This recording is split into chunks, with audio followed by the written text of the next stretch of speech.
can watch the game on YouTube.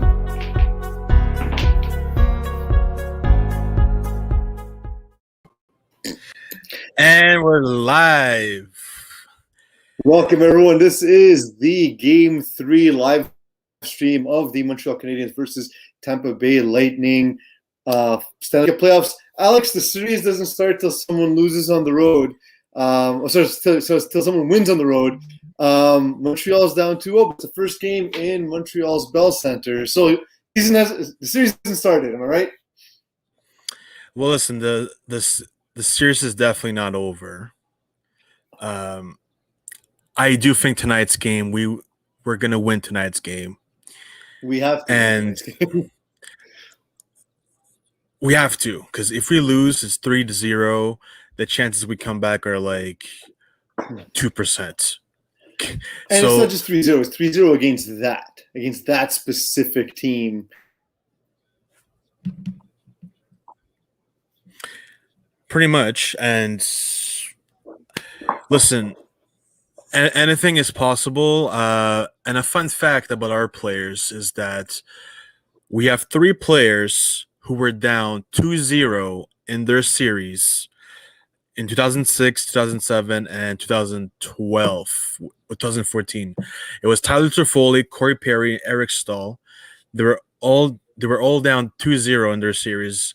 So us having those 3 guys in the dressing room telling the guys like, hey, it's okay, we'll get back into this. So I feel like this is really important because I feel like today this game. Go ahead. Sorry. No, finish. I'm done. I was saying, you know what that feels like is it's the stage of grief that's bargaining, where you're finding like, well, you listen, it's not so bad because there's 3 guys that 10 years ago had this situation, and even though they worked on the same team together, it's going to all work in this completely different situation. So you're at the stage of bargaining. You've passed denial. You're all the way out to bargaining. That's where we're at right now. Well, listen, whatever happens. The Habs are playing with house money. Okay, absolutely, because there's no way. I mean, I know you wrote that article, and it's you were as right about the Habs as you were wrong about the Phoenix Suns. But I will say that, realistically, while you're a Habs fan and you saw sort of like a path, no one thought this was even a realistic possibility, right? Like, there's more outcomes where the Canadiens don't make it to the finals than make the finals. So, listen, they're ahead of schedule. I feel every team we're on. This is awesome to experience one way or another. Obviously, it wins better. Look, you've mentioned my article. That article that I wrote, all I used honestly was hockey analytics, and for some reason we had two lines who were in the top 10 of production on 5-on-5 in the league at that time. I wrote that article, and I'm like, hey, you know what? We got the debt that we missed last year when we lost to Philly. We added the debt in the offseason. And look, Carey Price is finally going to get a backup goalie who's able to carry the load when, he plays. Because for the reason they even made the playoffs, right? Jake Allen helped carry them to the playoffs because Carey Price struggled in the regular season. And I just said hypothetically that Habs might win the cup in 2021, and I got many laugh reacts, and it's okay, and it's okay. No, but again, listen, this is the best live stream because we have the Montreal Canadiens in the finals. I laughed at you. I laughed at you, and then you laughed at me when I said the Phoenix Suns might make it to the finals. So I mean, it's the perfect balance, right? Like, I guess that's why we both know our individual sports better than the other one, right? Listen, basketball, I'm not that terribly advanced into it, so I don't follow it as much as soccer, UFC, hockey, or football. But because the only reason I have the opposite order of you. I think I have the opposite order of sports, right? Like the ones you know best are the ones I know worst. Because I know you have, because you know basketball and baseball better, because that's your top 2, I guess. Yeah. And What or I would NFL? say football, baseball, about the same. Yeah, Yeah, I guess we both have the NFL pretty high. yeah. Um, fuck. It's about to start soon, man. Yeah, Let me share out the I post had here real to quick. escape. I had to escape the RDP East End Montreal Italian parade after Italy advanced to the semis. All of the East End has a semi in Montreal right now.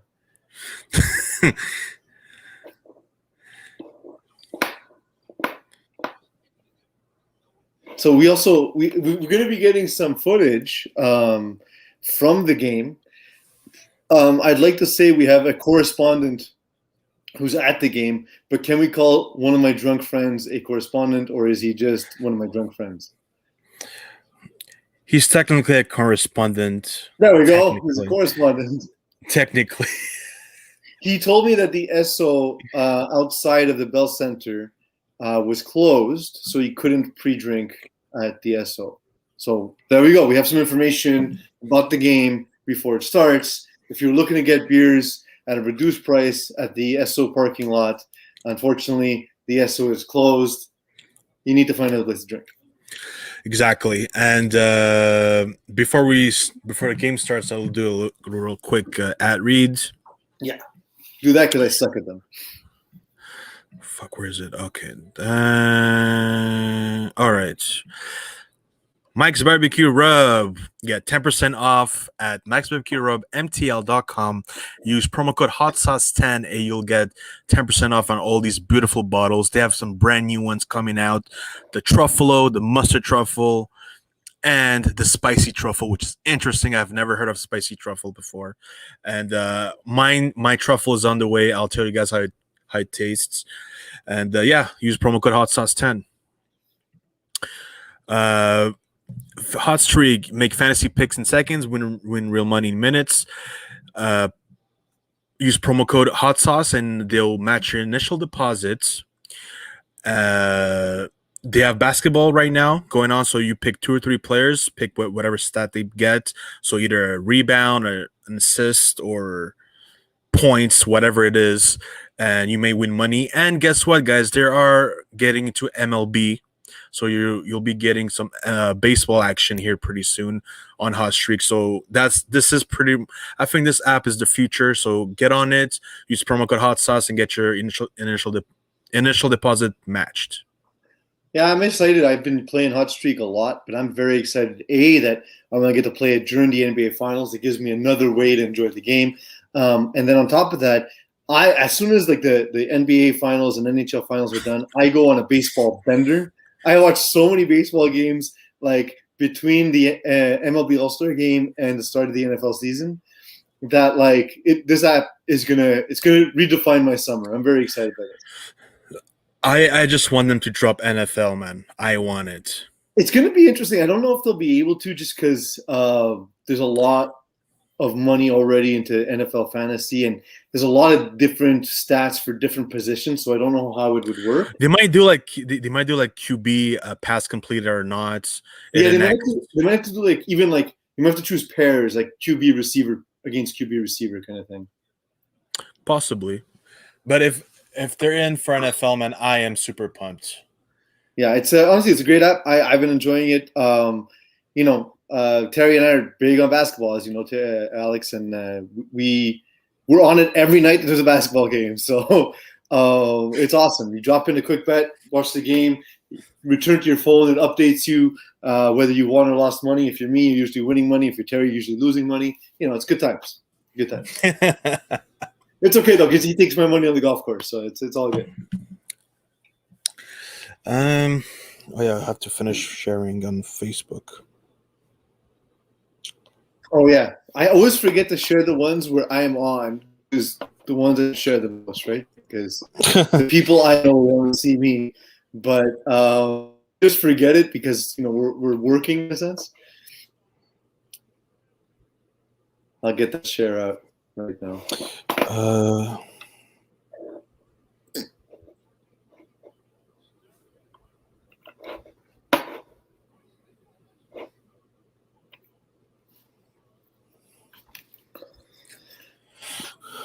Oof, I'm pumped, man. A game is about to start.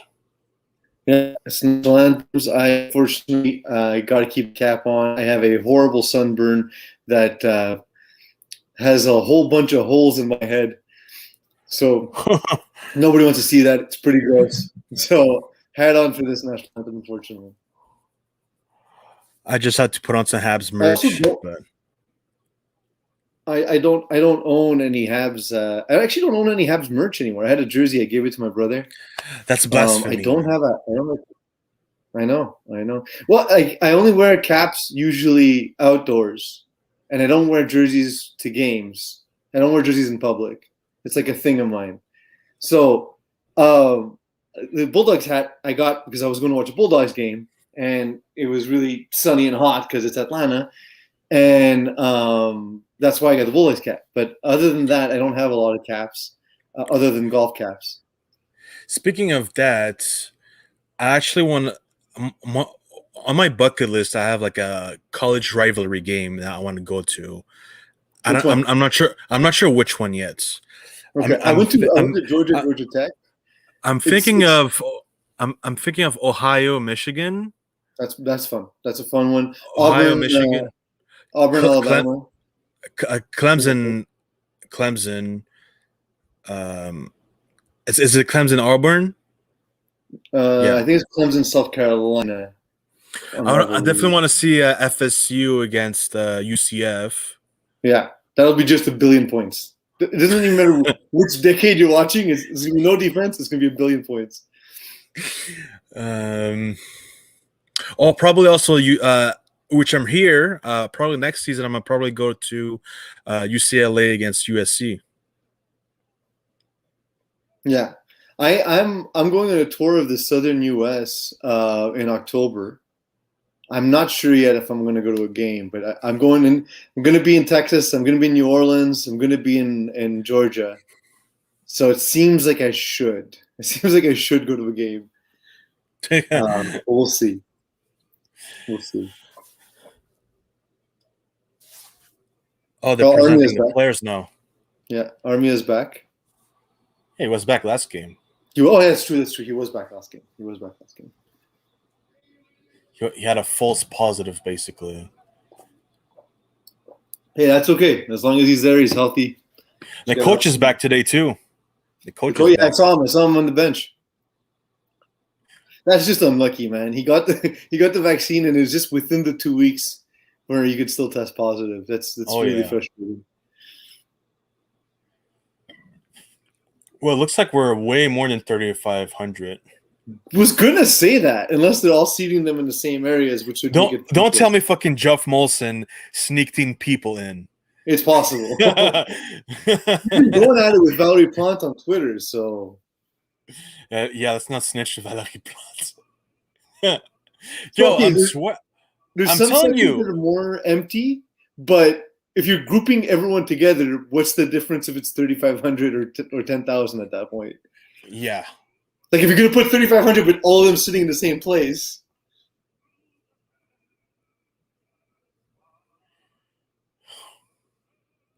Fuck, man. Big game. I think we win this one. We have to win. My God, I hope so. It's gonna be a short stream if it's like 5-1 at the end of the second period. Yeah, fucking depressive. Yeah, I do gotta say I like the Bolts uniform, man. It feels just 90s enough for me. And the thing with the Habs is that their logo is never gonna change. I don't think so. But you can't. Like, it's like the Yankees, right? Like, yeah, it's like the Yankees. Yeah, you can't. It would be such, even whenever they have like a version, like another version of their jersey, you see the fans already don't like it, right? Yeah. Like the only thing they can change is it's not the logo, but like what's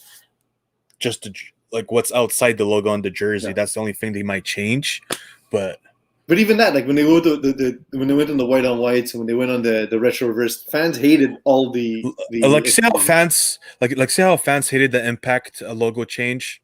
Yeah, it's gonna be 100 times worse if you can't Habs change. Holy crap, man! Really hard to find the game. I have it. I'm in the States. It's on NBC, on your local NBC channel, or in Canada, it's on Sportsnet. Sportsnet. I saw. I don't know. For Bruce Goodchild who wrote that in the chat. Um, we do have. I just got a notification on YouTube. So I guess if you're a YouTube subscriber, you can get that. So if you haven't subscribed to YouTube, get the free trial, get the game, and then cancel that immediately because paying for YouTube is stupid. I mean, I never said that. Wait, they're not sponsored. I don't care. Paying for YouTube is stupid. Well, there's also you can watch the game with Steve Dangle on YouTube, but you don't want to listen to him. He's a fucking Leafs fans. I'm also seeing the CBC logo on my screen. So I don't know if the game's like simulcast on CBC, but if it's on CBC, you can get it for free on their site on cbc.ca. Although lots of people tell me that it never works. Do try it out because I do see the logo on there, and CBC is paid for by taxation, so therefore you get it for free. I'm sure, Alex, your American friends hate the idea of a TV station paid for. There's more than 3,500 people. Shut the fuck up. There's more than 3,500 people. I just saw how many lights were in the stadium. Like, yeah, there's more. Jeff Molson's just gonna pay a fine. Probably. There's definitely more than 3,500. Just there's 3,500 in the Reds. Hold on, let me ask the question on Twitter, just to get everyone's opinion. Yeah, actually, I'm gonna check that too. See if other people are saying that.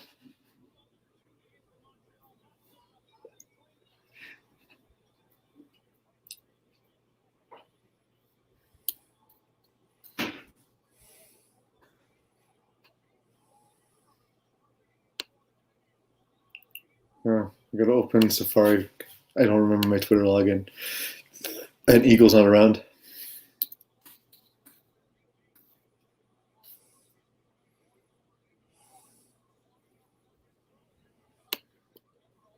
The game started. Tampa started with the puck. Bit of an ominous omen, but it's also no big deal. Listen, man, I'm allowed to dream, okay? Absolutely, dude. Nothing would make me happier than if you're right. You know what I mean? Like I've lived in Montreal my entire life. I love when good things happen to our community. You know, and I am by extension for that reason a Habs fan. But wow, I just put on Twitter and I saw ourselves on the screen. It's the weirdest thing in the world. and you know, Don, there's a great song by Aerosmith, and the song "Dream On" is amazing especially for this game. It's amazing. Well, let's hope. Let's hope. I mean, look, that's winning an early face-off in your own zone. That's the kind of thing you're looking for. If you're Montreal, you can't be giving away possessions like we saw in the first two games, basically. But the key for Montreal, I think, Alex, and correct me if I'm wrong, because again, you know the game better than I do. What Tampa does best is create turnovers and profit off those turnovers, and that's been plaguing Montreal. Yeah, that's the thing with them. They're very lethal when they take advantage of the opponent's mistakes. And we're listen. Last game we shot ourselves in the foot. Okay, last game was ours. Last game was ours, and I don't. It's super the game stupid. should have at least gone to overtime. That game should have at least gone to overtime. At least, yeah. I only saw it at 3:00 in the morning because I was playing against Terry in softball, and our game finished late, and it finished after the Habs game. And then on top of that, we had a couple of adult beverages. And so by the time I was able to settle down and watch it, it was 3 a.m. But, I don't sleep anyway, so. Listen, I still believe in us, man. And listen, bigger upsets have happened. And, Habs can be part of that upset. Is there a bigger upset that's happened? Like given sort of how Montreal played during the season? Here, I'm having this. All I see, by the way, on Twitter, Alex, is the Habs 100% went over the 3,500 limit.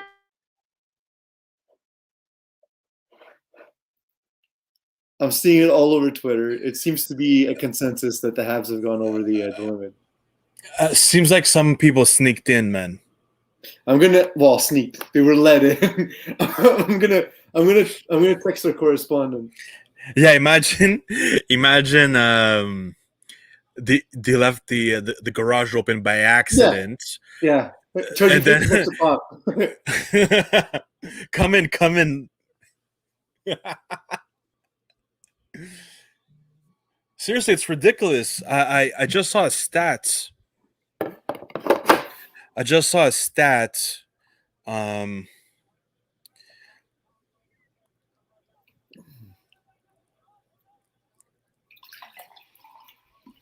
What's the stat? hold on.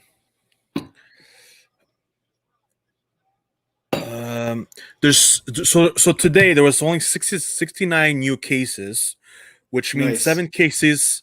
7 cases per million people today in Quebec. 7. Hypothetically, fuck.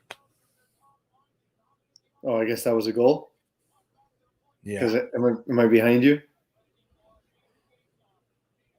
Well, where are you at now? Ah, shit. That's a goal.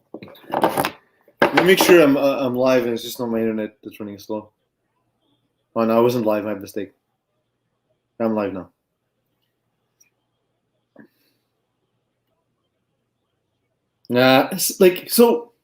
Okay. Finish your stat, and then I'll bring up sort of a stat. I don't know the actual stat, but I know sort of the information of the stat, and I want to get your opinion on it. Go ahead, Alex. So hypothetically speaking, if you put, let's say, 10,500 in a building, you have a chance of a community spread. So infinitesimal that, let's say, they should have risks you taking. Hold on a second. Okay, yeah. So yeah, pretty much just saying that the cases are super low nowadays. Well, Montreal is a green zone now. We're actually even allowed inside each other's houses as of like Friday. It's sorry. Yeah, with no limits, right? Well, we're eight people in the household. Yeah. I didn't see what that comment was, Alex. We just had a comment. Okay. It's not fair for the Habs to have all the restrictions. So yeah. As for the Habs having restrictions, my take on it is you don't want me making scientific arguments because I'm not smart enough to understand science. I just have to trust that the people making the decisions are making it with the best intentions, and I hope that's the case. I will say that, and this is an argument we had in our chat, Alex, where like right now there's restrictions on all indoor gatherings, and so imagine telling people who had weddings planned, well, you can only invite, 10%. It's 10% capacity for your family, but then you have 50% capacity with strangers. I can understand there would be some backlash. My thing is you have to make a statement for all indoor facilities at the same time. That's been my opinion, and it's been kind of the opinion of people outside the sports community as well. As for whether they should or shouldn't be any restrictions, I can't tell you that. I'm not a scientist. I'm an idiot with a podcast. If we had free press. Well, that's what Hot Sauce Sports is about, though. So if you join us, at least on the opinions directly. Oh, Jesus Christ. And it's 2-0. This might be a short stream tonight, boys. This might be a short stream because it's going to get very depressing with me and Alex if we're down. Just responding to Don Houston. Honestly, that's what the idea behind Hot Sauce Sports. We wanted to be an entity that was a free press, but we don't cover politics. We don't cover health and science. We cover sports, and that's. I am inclined to agree with you. However, I'm inclined to agree with your sentiment. Yeah. So here's the information. Here's what I want to get your thoughts on. I don't remember the actual safe percentages, but I know that there's a lot of statistical data out there that talks about Carey Price and what he looks like facing lots of shots from different areas, and what he looks like when there's a crowd in front of him. And while he's exceptional in general in a lot of different areas, including breakaways, all sorts of stuff, all sorts of stuff. The other side of it is why he struggles a lot. He becomes like a sort of a regular goaltender when he has traffic in front of him. He goes from being like elite to regular. And I feel like as long as I've been watching the Canadiens during Carey Price's career, they've struggled to clear the area in front of him. Is that just offenses knowing that that's the way to beat Carey Price, or is it just Montreal just never had the team to be able to clear the net in front of him? I'm asking you legitimately as someone who knows the game better than I do. The shots on Carey Price.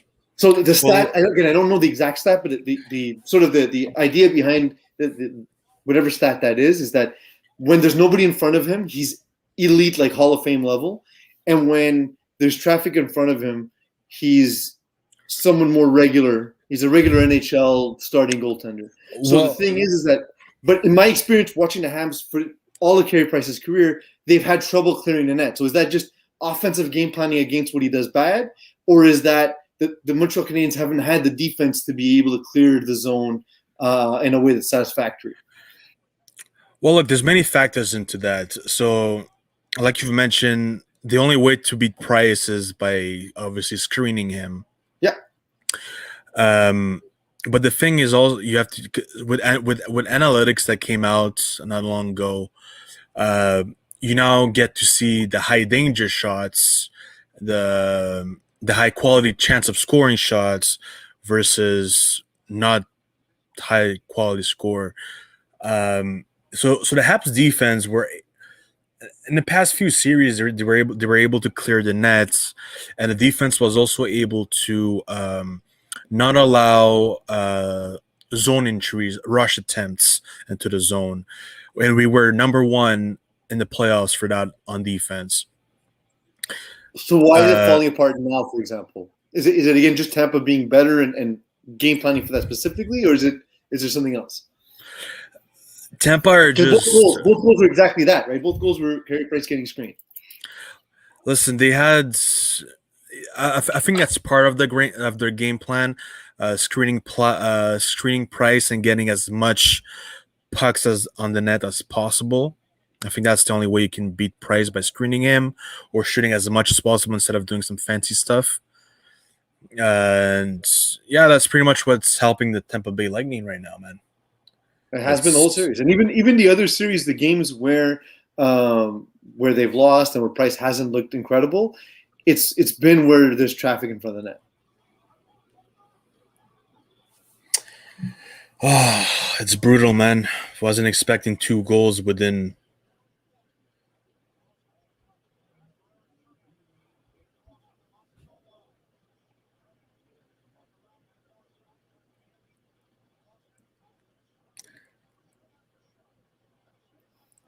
And they're not letting up at all, man. Yeah. Look, there's literally people saying it seems like that there's 8K people in the Bell Center.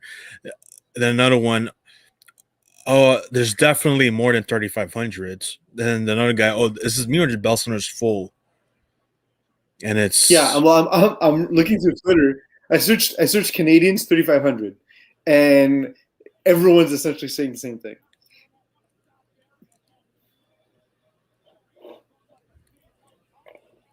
Fuck, man, this is fucking embarrassing. But you know what? Fuck it. You know what? It probably wasn't our turn to win the cup. I don't know. Hey, man, it's not over. Come on, aren't you? You're supposed to be the hopeful one. I'm the realistic, boring one that everyone hates. You're supposed to be the voice of the fan. Come on. Listen, I want a goal right now if I'm going to change my mood. I want a goal right now. Look, if we get a first period goal, I think that changes. If it ends 2-1, I think we have a chance. Yeah.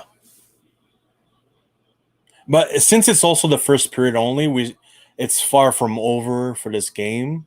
But we might win this game in overtime, I think. If Lightning keeps only having 2 goals. If they score another one. If they score another one. Zone is terrifying, man. Yeah. They keep carrying into the zone constantly.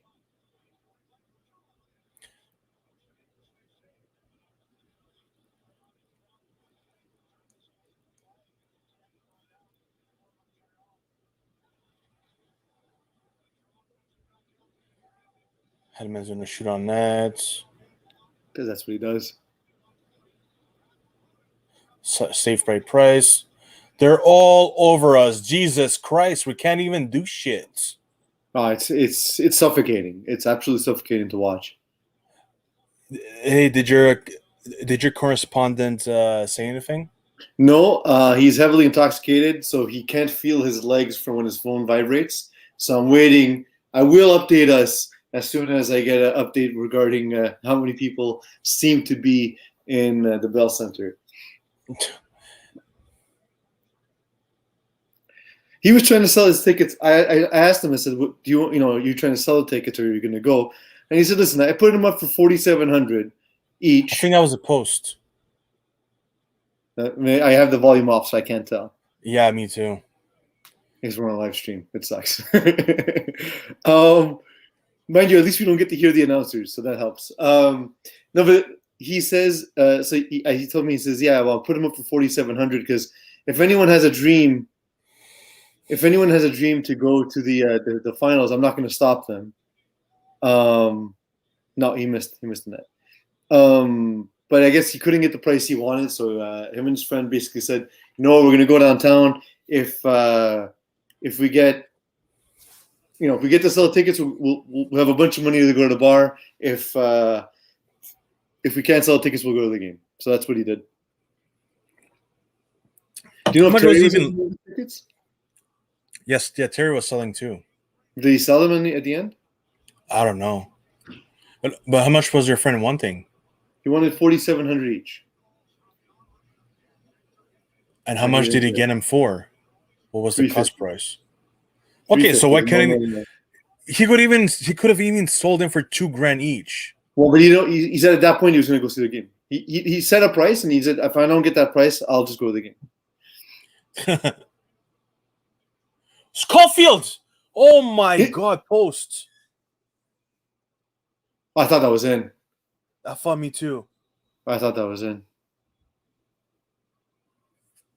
Fuck. That big smile has been off his face all series, huh? And he almost got it on the rebound. So this is one of the things I was saying. The only sad parts about the Habs losing today are the fact that Price and Weber are like missing out on a chance because they're both coming on a close to their career, their prime, and it's sad. I would say for both are past their prime, right? Like they're still playing well. Price is about to pass his prime. Weber's past his prime.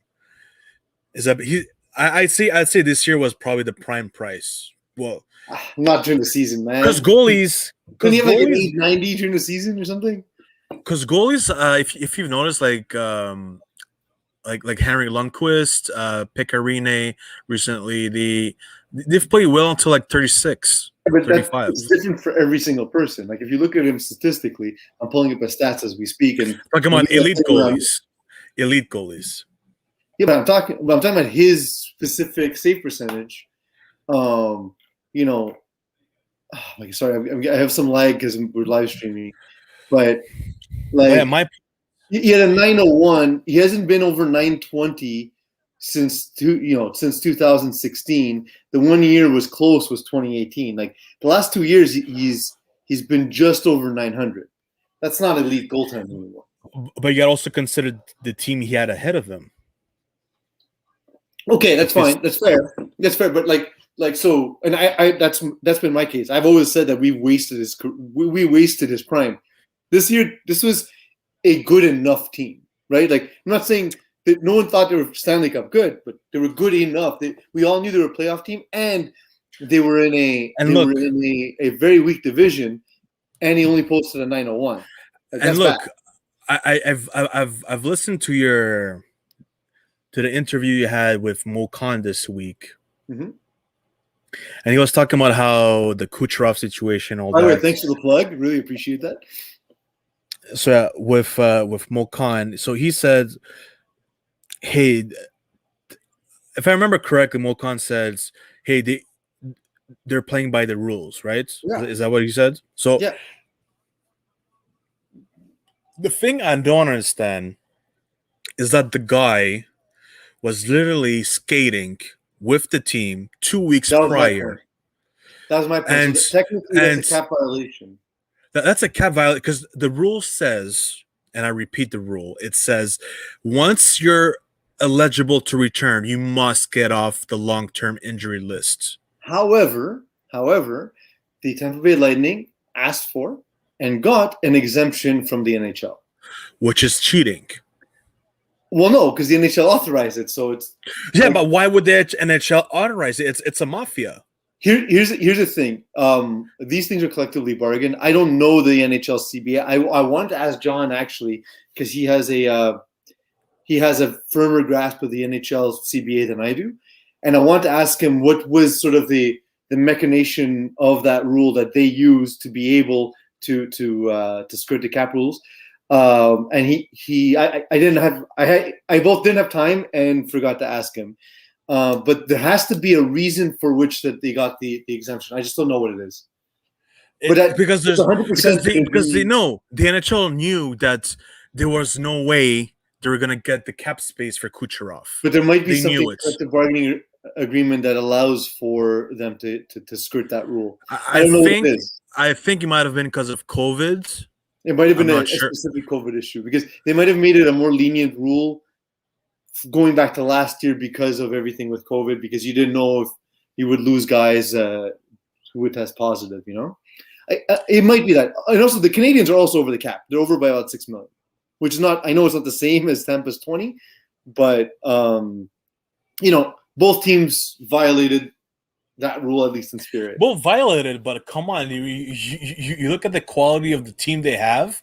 That team they have right now, I'm not joking. It's to me, it's an illegal team. Like you can't have a powerhouse offense, a powerhouse defense, and a powerhouse goalie. How can you have all those three? But how proud were you of me that I knew that the NHL gave them the exemption? Come on, that's some real reporting right there. I did the research, Alex. I did the research. I actually read the filing. I read the filing, and I didn't understand a lot of it because I don't know the CBA. Because I'll do that with the NBA stuff and even the NFL, and I'm more familiar with their contract rules. And the NBA, by the way, I don't recommend getting into it because if you get into it, it's a headache. It's the weirdest CBA you'll ever see, especially when it comes to like trade rules. But the NHL is very different for me. And today I discovered on TV, so they were showing a Shaquille O'Neal 30 for 30 show, and they were talking about how I didn't know about this back in the days, but apparently rookie contracts weren't capped back in the days. They were not. And they were talking about like how the Lakers could have stole Shaquille O'Neal away from Orlando, and how there was this guy from Orlando. He kept literally stalking Shaquille O'Neal wherever he goes, asking him, "Hey, are you signing with the Orlando Magic? Are you signing with the Orlando Magic?" I want to say that was Nick Anderson. I think that was him. I think that was him. I know this story. Go ahead. Yeah, he was doing that, and because basically everyone was saying he was going to the Lakers, and it happened 4 years later when he was free agent. Well, weirdly enough, it happened because Nick Anderson missed 2 free throws and the Orlando Magic didn't win the championship. But hold on, it wasn't actually a player that went after him, stalking him. It was actually I feel like it was a member of the management. Forgot who it was. So it's not exactly a story, or I heard a different version of that story. But the way I heard it was Nick Anderson constantly asking him, and Shaq was like, "Yeah, I'm staying." Then 4 years later, they go to the finals. Nick Anderson misses 2 free throws. They don't win the championship. Shaq goes to the Lakers. There's also the way he got traded to Miami. I don't remember the exact story, but the Miami Heat had another trade in place for someone else, and they filed it wrong. And because they filed it wrong, they found out like at last minute that they would be able to get Shaq, and were able to free up cap room because because the other trade got screwed up because they literally messed up the paperwork. They had enough cap room to make a trade for Shaq instead. And that got Dwayne Wade his first championship. Hold on, I'm gonna try to find the name of the guy. It might Yeah, be Nick yeah. Anderson. And again, it's one of those things where like how much of it is legend, how much of it is true. So, the story I heard, some people think it's Nick Anderson, someone might think it's the coach or whoever it is. Man, so I'm not a huge fan of Tim Hortons, but whenever I see any of their donuts on the commercial, I have to try it. I'm addicted to donuts. It's my favorite. I don't have a lot of junk food things that I love. I love donuts. Well, listen, the only there's only a few decent donuts at Tim Hortons. Okay, like you can't go wrong with the Boston cream. That's the one. That's my favorite one. But Boston cream. There's also I low-key like the triple chocolate too sometimes. It's nice. And the other one, fuck, I forgot. Oh, and the chocolate rosette. I like that one. Oh, that's good. Yeah, that's good. Nice and fatty. You can taste the grease off it. That's how you know it's good. That's because I blame Tim Hortons. We always just bring it home because I hate their coffee. Of course, it tastes like fucking watered down shit. It's so bad. It's so bad. Hold on. College career, NBA career. Okay. Yeah, I can't find the one. Okay. Actually, let me Google because I was looking on Google. I was looking on Wikipedia. Shaquille also, that guy right there, the one they just brought up on the screen, Sergachev, that was a mistake. We shouldn't have got rid of Sergachev. That's like believe it or not. I come around. Believe it or not. But look, believe it or not, they're playing Sergachev as a third pairing defenseman. He is very, very sheltered right now. Okay, if he was playing on the scores. There we go. It's a game. It's a game.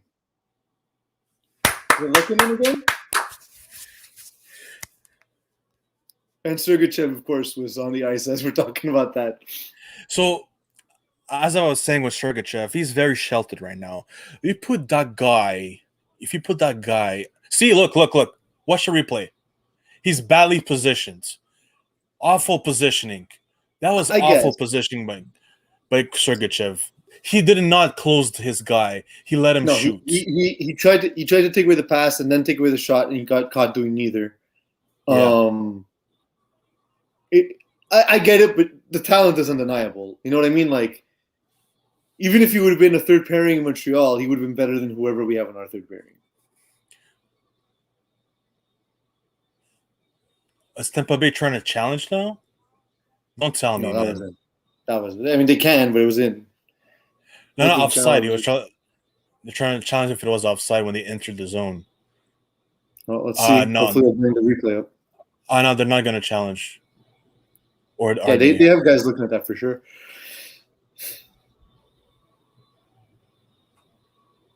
Ooh, wow, it's close, man. It's where the puck is. Oof, I don't know. I legitimately don't know. It's not like the NFL. It's a automatic challenge after a goal. I guess not.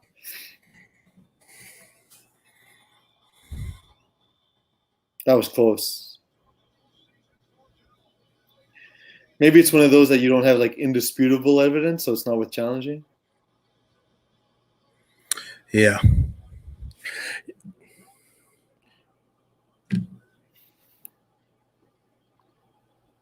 Oh, that's cool.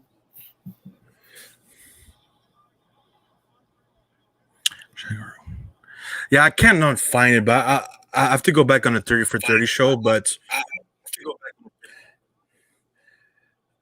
yeah, if you ever go back to it, let me know. I'm curious because I had always heard it was Nick Anderson, but again, it's a story I had heard. It's not something I'd read about or seen, It's just one of those like basketball legends.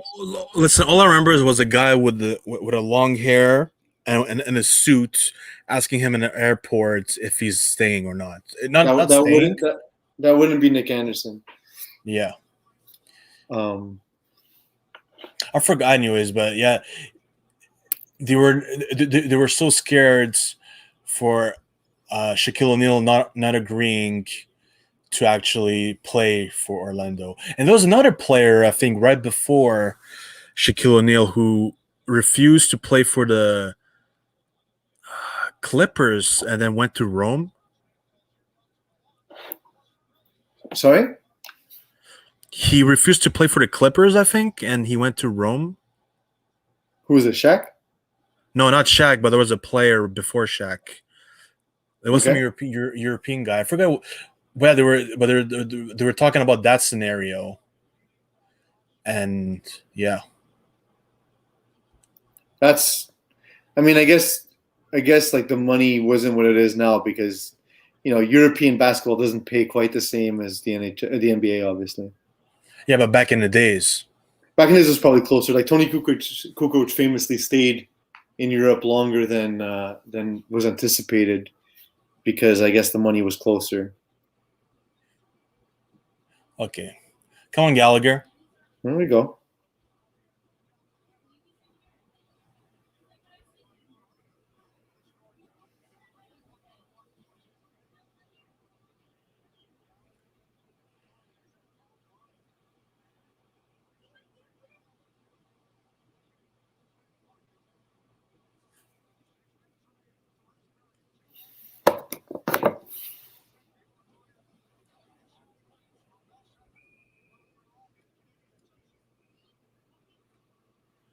Did you post the pregame skate on IG? I sent it in the Facebook chat. Oh fuck, I didn't see it.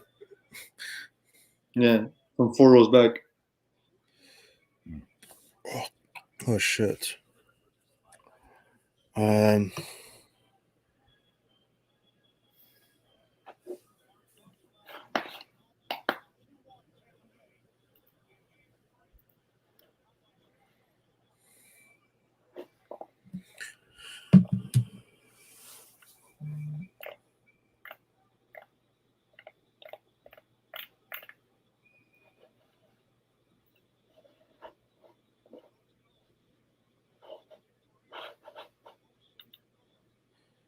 Damn, that was a perfect shot. Because that was a perfect shot. Because it touched one post and went to the other. Great goal. Great goal. Hey, this is what we wanted, right? Like, look, the game started the way we wanted, but we said, period ends 2-1. It's a game. I'm not depressed. No need to get high yet. So, there's that. I guess. That's the thing with the Habs, man. They're unpredictable. Unpredictable. I was so sure. Listen, I was so sure they were going to lose to the Leafs. Then Jets, I'm like, you know what? We beat the Leafs. The Jets were arrested. I'm not sure how much faith I have in us. Mark Scheifele gets suspended, their best center. I didn't think Winnipeg had much, even with Scheifele. Like yeah, because Scheifele is basically their offensive guy, but on he's not good on defense. He's an awful defensive center. And that's the thing, like that's Winnipeg clearly has nothing after that. It's like going to a bar in Winnipeg. You found the only one. Well, they have Cal Connor, who's a great goal scorer. They traded for Pierre-Luc Dubois. Pierre-Luc Dubois didn't do shit. There was that one defenseman who was tall who murdered us in that one game. That super tall defenseman scored twice in the same game. Logan Stanley. Logan Stanley. He's my favorite player. The Habs need him just because that one game. I've never heard of. Listen, before that game, I've never heard of his fucking name. Alex, we need him. Before this game, I've never heard of his name, and it was fucking weird. He scored twice that game. I'm like, what the fuck is going on? Yeah, but again, it was 2 plays where Carey Price was screened. I can't find the info on the Shaq story either. I need to catch that 30 for 30 though. It was on. I wonder if they have the 30 for 30s on the TSN app because we can't use the ESPN app in Canada. It's very frustrating.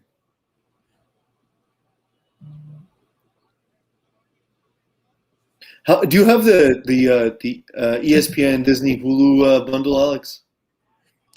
Nah, I don't. Not now, but when we move out from here, Okay. we're going. That's where we're gonna get. But now, since my wife's parents have the whole cable deal and whatever, but I so I see. don't. So we don't really get it now. There's no point of getting it. Yeah. But once we move out, I think all we're gonna have is the Disney Plus bundle plus like Netflix maybe, and yeah, and then after that, whenever, oh yeah, we're probably gonna have Amazon Prime Video for sure. Right. Because Everyone Prime, has that. you get it just by being a Prime member, right? So Yeah, there's no exactly. point not having it. Oh shit! It's a good chance. And I was thinking also of HBO Max, but Oh, it's it's I steal my parents' it, HBO Max. yeah, I was thinking of HBO Max as well, plus all that, but I'm like, you know what? It's too fucking much. Like, I'm not gonna stay in front of the TV all the time. I'm probably gonna get HBO Max if there's one, series I'm gonna watch. Then I'm gonna get it and then unsubscribe the next month. Well, I don't have cable, right? So I have all the streaming services because I don't have cable. So I'd rather pay for everything I want than pay for a bunch of channels I don't watch. Yeah, I wonder what's gonna happen with cable companies, man. They're either It's changed. The because models are changing. Like Peacock wants you on the cock. They have their own thing. Um, But yeah, you that's the know, thing. When all the older generations are gonna die, what the fuck are the cable companies gonna do? well, they still have sports for now, but that's I know for a fact that that's ending because Amazon's making a big play, DAZN's making a big play, and Yeah, DAZN like worldwide is huge. I know they're not as big in North America, but they have and like TS they have the and English Premier League. TSN, the TSN and Sportsnet, they have their individual packages too. Yeah, You can get them online. yeah, So but that's the thing is like again, I like for me, I'd rather the only thing is like TSN's super stupid expensive, like $20 a month for a streaming package. I find is a lot, yeah, but I pay it because it's still cheaper for me to pay DAZN, Netflix, um, Amazon Prime, Disney. All these things are still cheaper than paying for cable. of course. The Disney Plus bundle is $12.99. Well, we don't have the bundle, right? So it comes to like $8 a month for just Disney Plus here Yeah, because you guys don't have ESPN Plus. or Hulu. Oh yeah, you don't have Hulu in Canada. We Forgot don't. about that.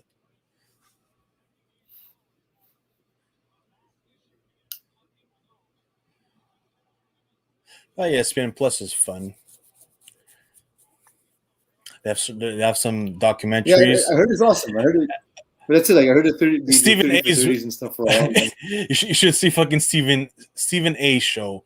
Stephen A Worlds. He has his own show on there, only on ESPN Okay, Plus. so that guy's working too many hours, man. He's gonna like die too young, and I'm gonna be sad because like you can't be working 20 hours a week on 18 different shows. It's ridiculous. Like people get upset when he says something Oh wrong. Like, shit! Oh, oh, and there's a penalty for Tampa on good. Sergachev. On Sergachev. I say one thing, I swear to God. You just It's jinxed Christmas. Sergachev. You just The jinxed Christmas Sergachev.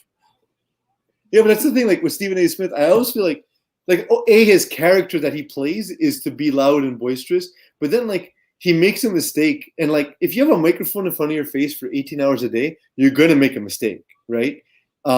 He's just doing too much, and I understand why because they pay him a ridiculous amount of money, but this is what it is. Power for the Habs, baby. Sergachev for Let's do it. interference. If Listen, we score on this, you had I if known you I had the score power on of the him, curse, had I known I had the power of the curse, Alex, I would have said it earlier. oh, it's coming. Ah, fuck. Come on, boys. Hold the puck. Hold the puck. Yes, let's go, boys. Corey Perry passes to Cole Caulfield. Keep the puck in the zone, boys. No! Oh, that was stupid. He rushed that pass. It's good. They should have, 4 more opportunities set up. Offsides. We're getting back in, man. I'm just happy that they didn't, give up after the second goal of Tampa. The CBC is advertising a podcast called A Death in Cryptland. I don't know what that is, but it's an awesome name. A Death in Cryptland. Yeah, don't know what it is, but you name your podcast something good, and I'll probably check it out. Because again, I don't sleep.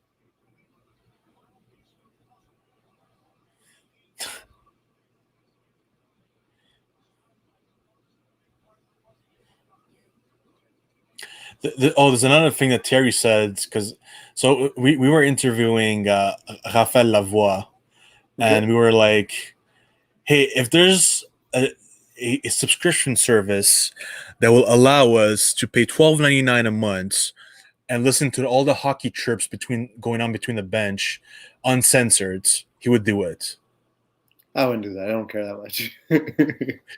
Because they're so fucking funny and hilarious.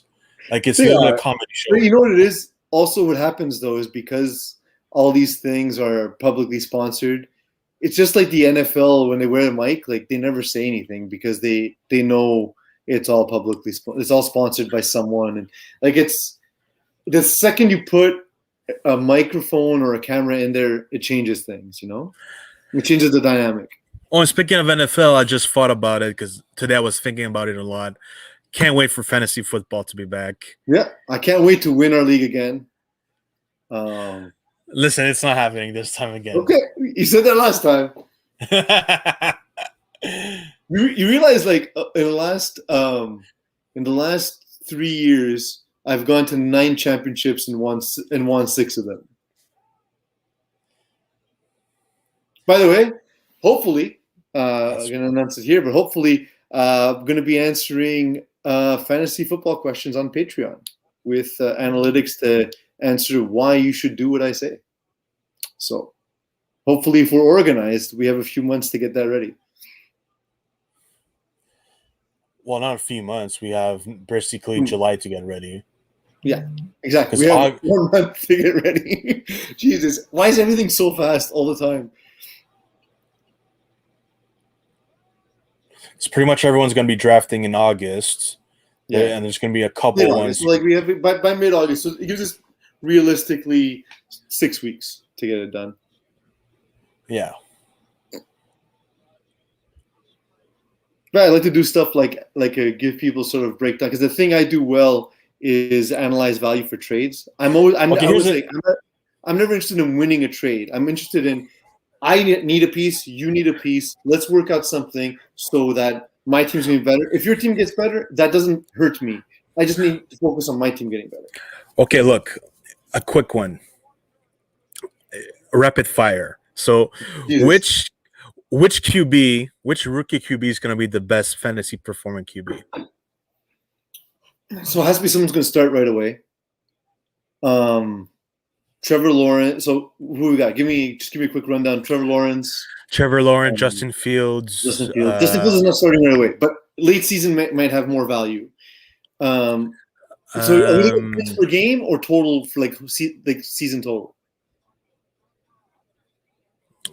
Yeah, just season total. Yeah. Because if a guy's not going to start for 3 weeks, that changes the value, right? Zach Wilson, Trevor Lawrence, Justin Fields, Mac Jones. I don't think Mac Jones is going to start. I feel like he's going to start. He's going to steal. So. I think it's hard to learn. It's hard to learn that playbook specifically for a rookie. I think it's going to be. If it's season long, I think it's Trevor Lawrence. If it's points per game, probably Mac Jones or Justin Fields. I think those two teams are more set up for success in general, for fantasy success. But I think Trevor Lawrence is going to start day one. The other guys won't. And Zach Wilson plays for the Jets, so that's not going to happen. But that team is atrocious. It's oh my god, the way that Adam Gase crippled that franchise, it's worse than what he did with the Robert Dolphins. Saleh is going to get it back on. I hope so. But even at that, he's a defensive coach, right? So we'll see. Okay, now second, which rookie wide receiver is the best rookie wide receiver for fantasy this year? I like Kadarius Toney for the role because they're gonna have things designed for him, like right out the gate. They're gonna do like a lot of because you got to look at who has sort of design targets, and he's gonna have like design screens and stuff because he kind of like to me the NFL comparable for him is Percy Harvin, so they're gonna have stuff, and also the Giants didn't have like a wide receiver last season. They had a lot of slot receivers and an X receiver that was hurt all season. So I think it's gonna. I like Kadarius Toney a lot, although I'm trying to run through the list of wide receivers in my head. I'm going with Devonta Smith. I feel like he's gonna have a large role with the Eagles because the Eagles he's now basically Eagles' number 1 receiver.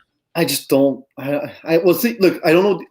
Which unpredictable of the Eagles is. I don't know what the offensive system is going to be like. Quarterbacking is a question. Jalen Hurts is good. I don't know that.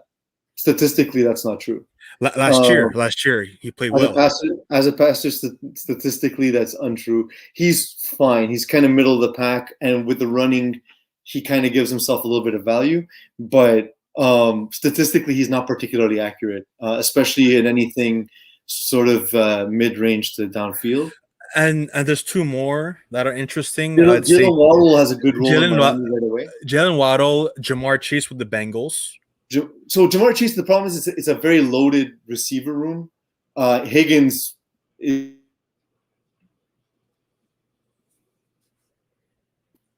so that's a question mark. Yeah, Jamar Chase would be more I can see in Dynasty. He'll be more like a Dynasty pick. Like if you're having Dynasty league. Jamar Chase is absolutely Dynasty. I think all these guys in Dynasty are going to be killer because I think this is a very good wide receiver class.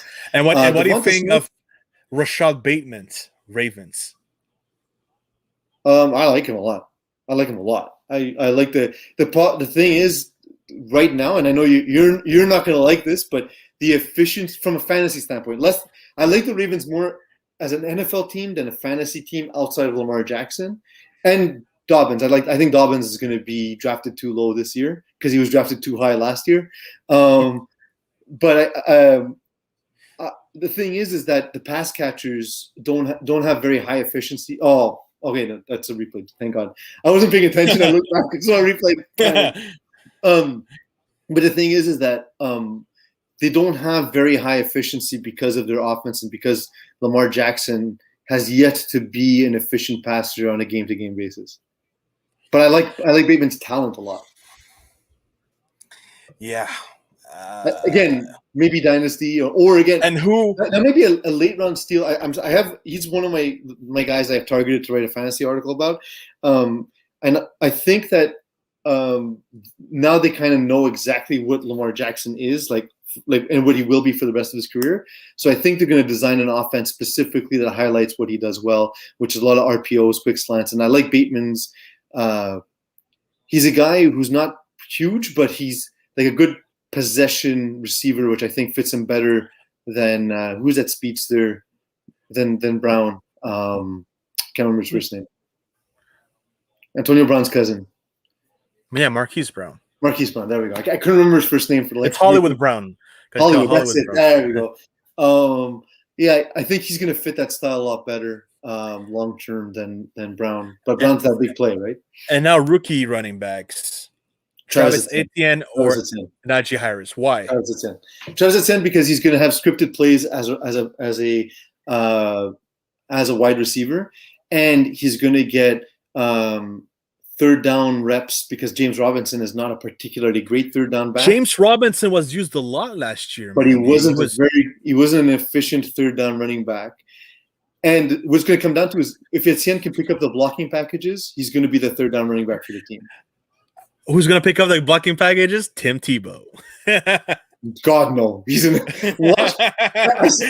swear to God, I saw it on Twitter, and then I was writing about it, and I couldn't find the video anymore. But there's a video of him getting lit up in punch protection all the time with really. Oh my god, he couldn't block like cornerbacks. He's not going to make that. He can't if he makes the team. Urban Meyer is a bad NFL coach. I'm saying it right away. But I think he's a creative play caller, and I think Travis Etienne as a receiver, he might feel like he might have value the way Reggie Bush had value with the Saints, like just catching a ton of passes. And now that PPR has become more of a standard, I think he's going to have a lot of value. Although I like Najee Harris too. Like they're both really good backs. It just Najee Harris is also going to be splitting time with Connor. Oh yeah. Yeah, he's gonna be splitting time with Connor, but I feel like Harris is gonna take over at some point in the season.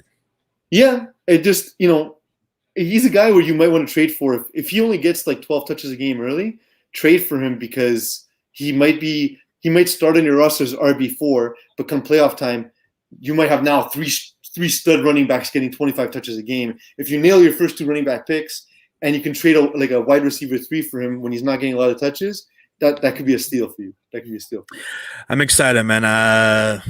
This upcoming all season. All the stuff's going to change, by the way, once we watch preseason, once the season starts, once one running back gets hurt, everything we said goes out the book. I'm going to change my strategy this year. Man. Last year, there's so many quality players that I missed. I was about to pick, but I didn't. But this year, I'm coming up with a different strategy, and hopefully it works. I don't value the draft that much. For really, me, it's all about free agents and all about how you manage your roster and trades. Because you have more. It's like in poker. It's pre-flop versus post-flop, right? So pre-flop, you have a certain amount of information, but with each round of cards, you have more and more information.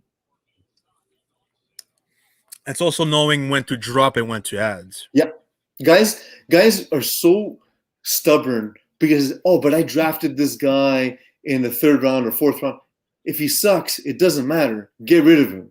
Period. It's rough because imagine like last year.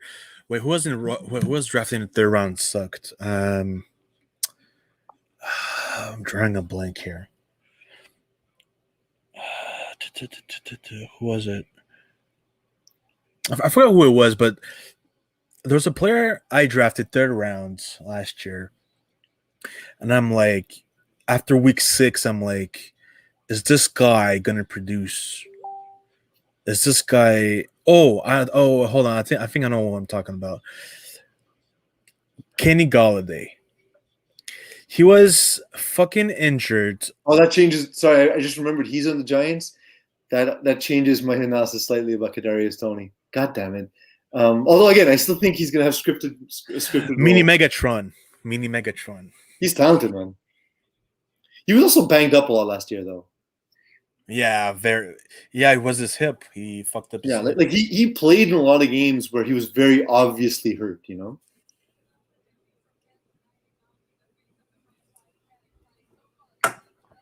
I also lost sorry? Thank you, Carrie, for carrying us to the finals. For carrying us. Nice.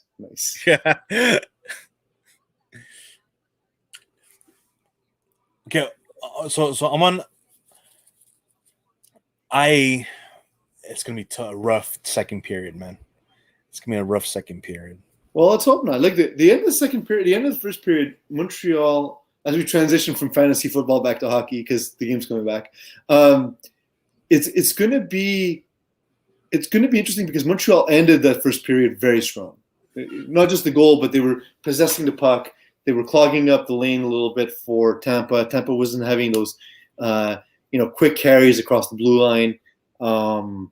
I like the way Montreal ended that period. That was, to me, they won sort of like the last 7 minutes of that period. Yeah, definitely. Listen, what matters is how you get back up, not how you fall. So I think we need a good speech right now in the locker room. Get the boys fired up. At all. Get the boys fired up and get back on the fucking ice. If you're at work, right, and your boss comes in and makes an impassioned speech, if you're a professional, you're really good at what you do. Will that change how hard you work? Because for me, it's identical. I only have one speech. Like, I'm only gonna ever go this hard. It will change it will change how I work for that specific day. Okay, I'm different then, I guess, because for me, So like I'm always at 100. Like I can't go a different speed. I always get like, okay, if I'm 40, if it's like the day after Saint Jean, I am 40%. I'm gonna give all of my 40%. If it's a regular day and like I'm gonna give my 100%. It's just that's how I am. it It's depends on your um job too, because some people they don't actually like the job they have. yeah. I eat for a So living, so I eat for a living. I work for Hot Sauce Sports. I work for a football league, so it's generally all things I love: food, sports, jokes, and football.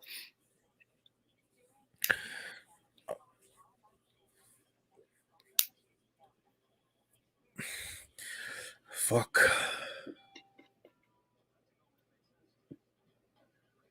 I wrote my first flag football article of the year this year, Alex. If you Like, thought my articles for Hot Sauce Sports were drug fueled fantasy worlds, that's a whole other level. Because yeah, but what do you write about for we have a flag football football? league, right? So in Montreal, I work for that Yeah, league. what is it? Yeah, what is it to write about? We cover the teams and the games that happen, power rankings, that kind of stuff. So how We many also have teams in that podcasts. league? This is our lowest. Yeah, I think we have 78 teams this year, and it's the lowest we've had ever, or lowest like as long as I've been there, which is 2011. Before the pandemic, we had 138 teams across 138 teams. just in all of our men's division, not including co-ed, not including 35 plus, not including FPF junior, just in our regular men's league. And that's only Montreal. Only Montreal. It's wild. And wait, how many guys on each team? Like depends. Most teams are like 8 to 10 guys, but Damn, you're allowed to play two teams. So some guys have two teams. 138 times 8. Damn, so there's over 1,000 people playing. Yeah. Oh, absolutely, absolutely. And we Damn, I promote wasn't on our podcast because I'm the media director for the league, and I'm good friends with the owner. We promote Hot Sauce Sports on all of our podcasts. I promoted it in my article. I often promote it in the group because again we have that relationship with our studio is actually a shared studio with Flag Plus Football right now. We're looking to Wait, move you talking about that studio in the garage? the garage studio. Yeah, listen, man, you don't pay for it, so I'll take it. I can't. I'm going back this week, actually, Alex. I'm going back. I think Terry's still going to be remote, but Eagle and I are going to be in the studio, so the timing is going to work a lot better. Which for our show, because it's largely a comedy-based show, it's hard to do comedy when you have lag and when you're not in the same room. You know what I mean? So just two of us being in the same room, I think it's going to get a lot better. Yeah. And hopefully Terry will be there to join us soon as well. We have Carlin Gay of NBA.com. He's joining us. We're going to be talking about the Phoenix Suns. And I get to brag. One thing that would be great when you have your new studio is actually bringing in the guests at the studio. Well, when we can. Like a lot of our guests aren't in Montreal, right? So when if it's Mo, and especially Mo and I, because a lot of times we do the flag football show at the same time as right before or right after the other show. Like to have like Mo in studio would be super easy, or a lot of the Montreal media guys. I'd love to host guys, give them some Mike's barbecue rub, show them the Hot Streak Fantasy app, watch a game with them. I can't wait to go to the studio, just watch a basketball game with Terry, and when you're in town, like go catch a game. Even in our crappy studio as it is, we got a giant TV there that we can't use. We haven't been able to use. So hopefully sooner than later we can actually do some of that stuff. And again, part of the reason we haven't done the video game podcast yet is it's hard to do that kind of podcast when you're not in the same room playing video games with the other person, right? So hopefully all that stuff as the restrictions lift, we'll be able to do. I'm absolutely going back to studio on Tuesday, so there we go. Yeah, I can't wait to be back in Montreal, man. It's fun. You're not gonna remember anything. It's You're gonna be blacked out the entire time. I'm gonna make sure of it. I'm gonna make But sure yeah, of it. So I tune in for miss that. it, man, and all the places I used to eat, the food there. Uh, The food for the price, because like LA, is awesome, right? So like for food, but like to go get good food costs a lot of money. We're in Montreal, like the cost of food and going to restaurants is really, really not that but expensive. that's the thing with LA. You don't go to the restaurants on Santa Monica or Venice Beach because those restaurants are fucking expensive. And the Yeah, one but I on was thinking like French Laundry, for example, or just a lot of the upscale places. Like here, like yeah, an upscale place, like a place like Park, which is people literally travel from Japan to eat sushi at Park, and like you and your wife will eat there for like maybe 300, 350, depending on what you're drinking. And it's the best experience you've ever had, but like that same experience in LA is like $1,500. you know. yeah, and you see the what I like about LA is there are fucking numerous a fuck ton of taco spots, Yeah. Oh, and yeah, like I love a lot it. of the street level food is really good. Although I'm not, as you know, because I am socially anxious, don't like a lot of people, and don't like cities with bad public transit. I don't like LA, as you know, famously. LA has horrible public It's the transit, and worst. So Nashville was pretty bad, but Nashville's just a fun party. So Nashville's public transit is pretty horrendous. Miami's not great, but LA has to be the worst. It has to be the worst I've ever seen. well, It's look not the top. usable. Well, look, the top three has to be like Boston, New York, Chicago. No, New York's cool. Yeah, New York. You're saying top three in the U.S. like in terms of good public transit. Like you can go anywhere with public Yeah, transit in New New York is the York. best. New York is There's New York, Chicago. Chicago also has a lot. yeah. Boston's good too. Boston, Boston. I thought I was going to take a lot of Uh, Ubers in Boston. I I ended up taking public transit the entire time. and I thought Seattle had a good one too. I think. I have never actually been to Seattle. It's on the bucket list for me. Even though there's not a ton to do, I want to do like a whole West Coast thing, like Yeah. Seattle, Portland. Go to Century Fields. Yeah, Watch a absolutely, Seahawks game. You absolutely, it's have to. beautiful. It's beautiful. The loudest stadium. Yeah, I've heard that. I've heard that. So it's And the 2-1. Imperial Stadium. We'll talk about stadiums we've been to at the next intermission. I think that'll be a fun topic. But right now it's 2-1. Game's back, half a minute in. Tampa looks revitalized though. Not loving that. It just started, Peas. I know, man. I'm a nervous fan. What do you want from me?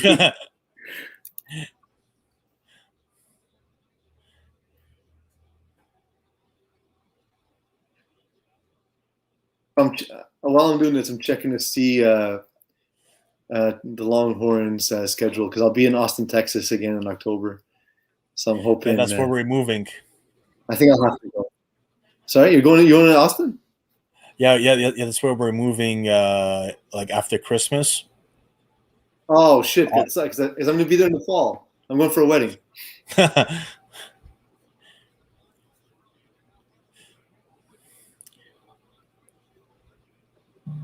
I'll have all the restaurants scoped out for you before you go. Don't worry. Oh yeah. Oh fuck. Jesus.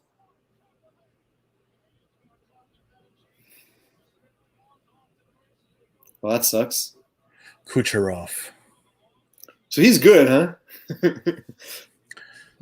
He's good, but he's also like a little bitch. Yeah, it doesn't matter. I would take the little bitch if you would do that for us. No problem. Sign me up today.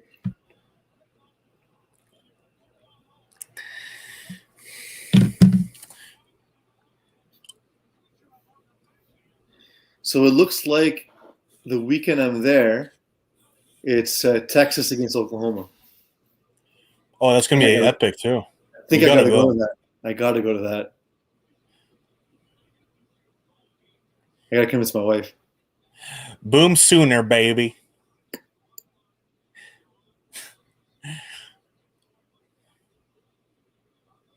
Fuck, this is absolutely brutal, man. I don't even feel like watching anymore.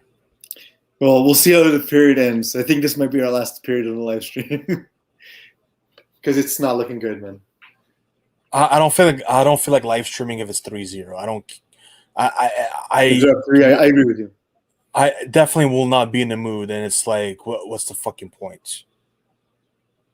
Fuck, man, I had such high in expectations for this game. I thought the boys would fucking respond. Yeah. And they just didn't. And it's fucking stupid. So, what are some of the arenas you've been to, Alex? Arenas and stadiums. Oh, we're going to start a thing right now? Why not? It's 3-1.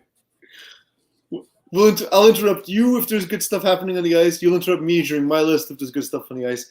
But let's fill with content. Okay, so Bell Center. I have also been to the Bell Center. It's awesome. I've actually watched. I've watched a lot of games actually in the Bell box, in the Bell luxury suite. Yeah, I've been once to the suites, and guess how we got into there. How?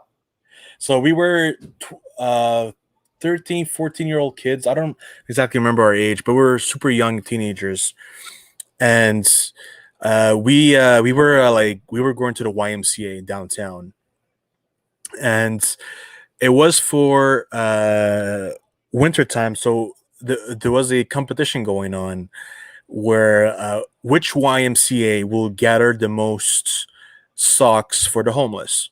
Okay. And we won. So we got to go there in Hydro-Quebec's suite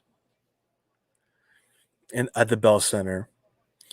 And we met Geoff Molson. And we're like, what the fuck? Geoff Molson's here. And then he's like, hey, good game, boys. Have fun. And then, 4-1. This is single-handedly the biggest embarrassment in sports I've ever seen. Well, I don't agree with you because Montreal wasn't supposed to be here. So yeah, but we're on national TV. I know, but people know on national TV. People know this team's not good enough to be here. So it's fine, you know.